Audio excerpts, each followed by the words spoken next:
Hello and welcome back to Redirecting. I'm about to prove to you that we can't afford not to grow our own food. For those who think it's maybe too expensive or too difficult or not worth the time, we can't afford not to grow our own food. Here's a good example of what I'm referring to. Whenever you go to the produce section, you can always get non-organic items fairly inexpensively, but even those are starting to cost a lot of money.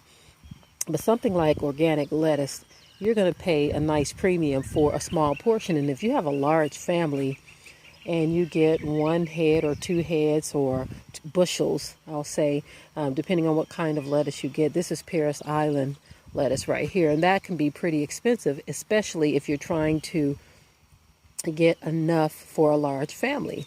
So what I'm out here right now doing is I've picked a bunch of the Parris Island lettuce, and I'm going to pick more. And what we're going to do is we are going to just put these in the skillet, and it actually makes it so we can use less eggs because this is going to be actually the filler, and the eggs are going to just wrap around this. And so I got to pick a lot more. I'm just showing you this for the sake of the video. But look at all of this Parris Island lettuce that we have. And this is just, I'm going to say, a seed pack that was less than $3, but is yielding well more than $3 worth of lettuce.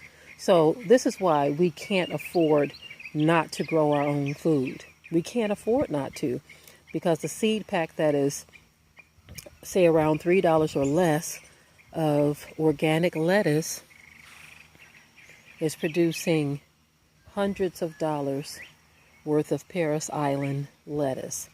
And the neat thing about this, the reason why food spoils in the refrigerator is because once you buy it, as a matter of fact, while it's on the shelves, it's already in its death cycle.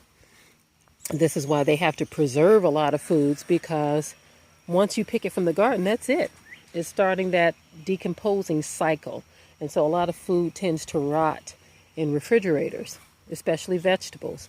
But imagine if that food was able to stay rooted in the ground to its life source, and you are able to pick off just the leaves of what you need.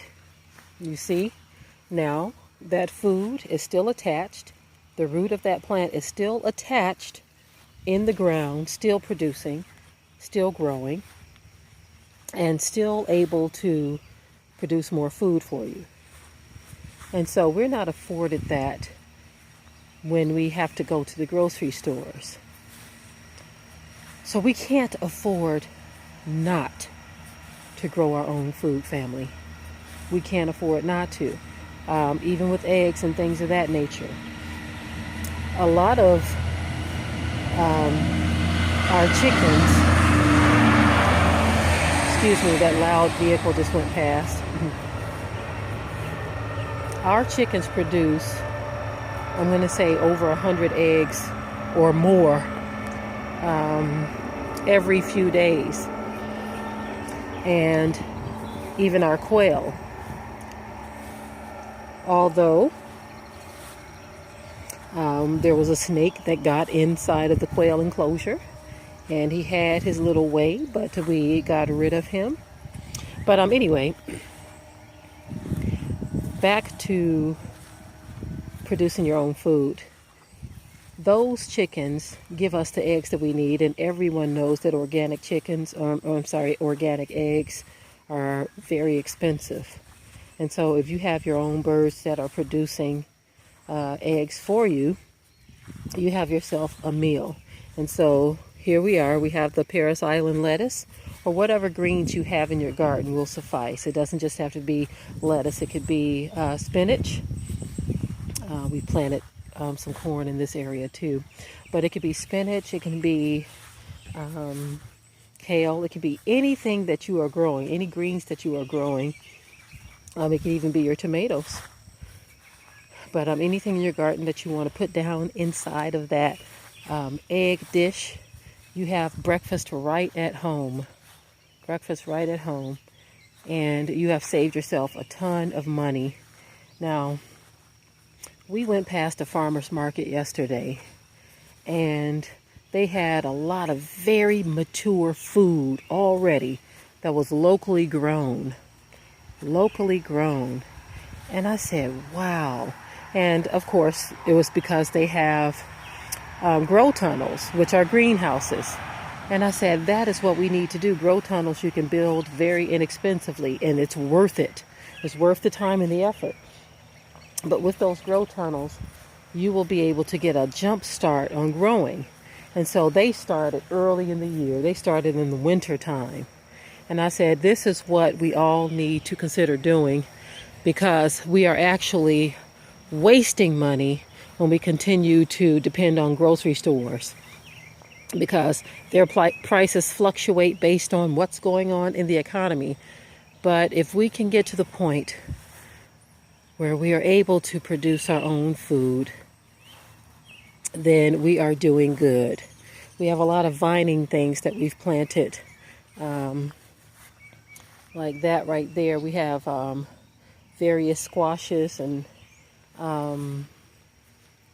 watermelons and butternut squash and just zucchini, things of that nature. There's the zucchini right over there. You see. And so there's a lot that can be done. Those are sunflowers right there.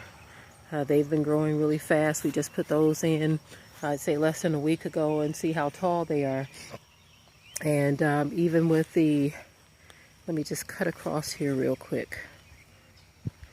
We got these potatoes in boxes. There's a reason why I did that too.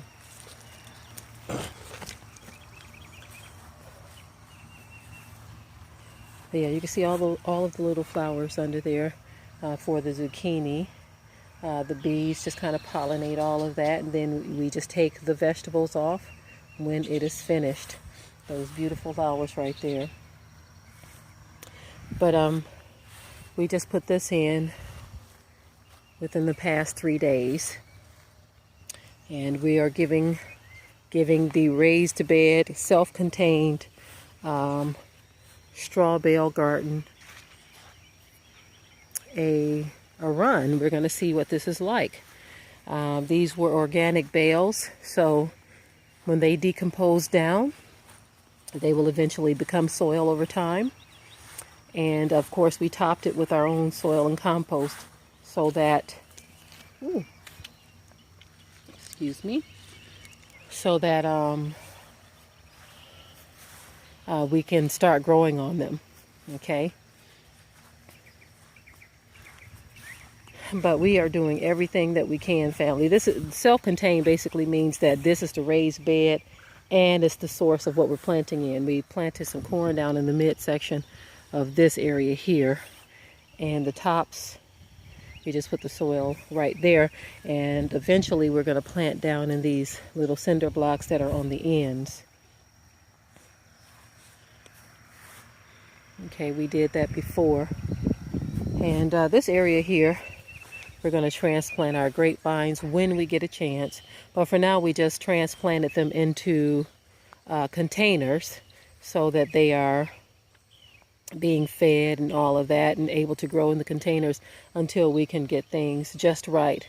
We want to get the soil just right, and maybe even allow these bales to cure just a little bit so that we can cut into them better, and because these need deep roots. Okay, so these bales are pretty deep, and we're just going to let these sit for a bit. They will be fine as long as we keep them watered, and we may even wait until the fall.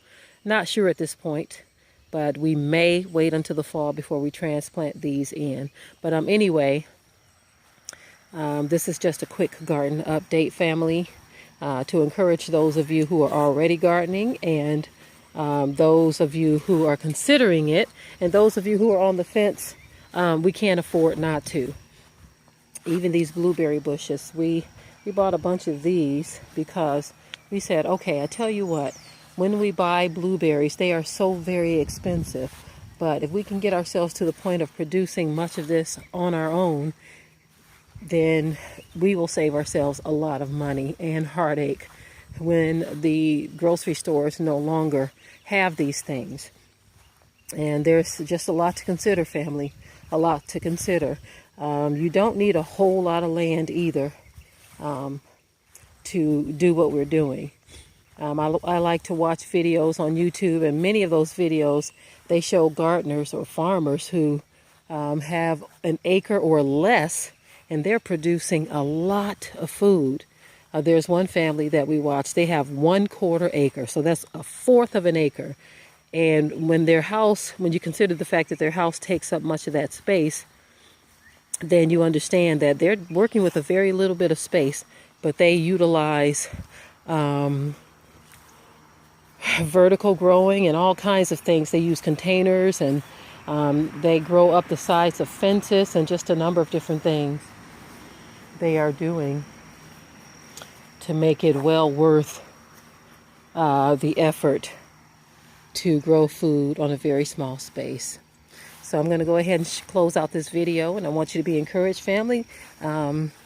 With that, I will say shalom.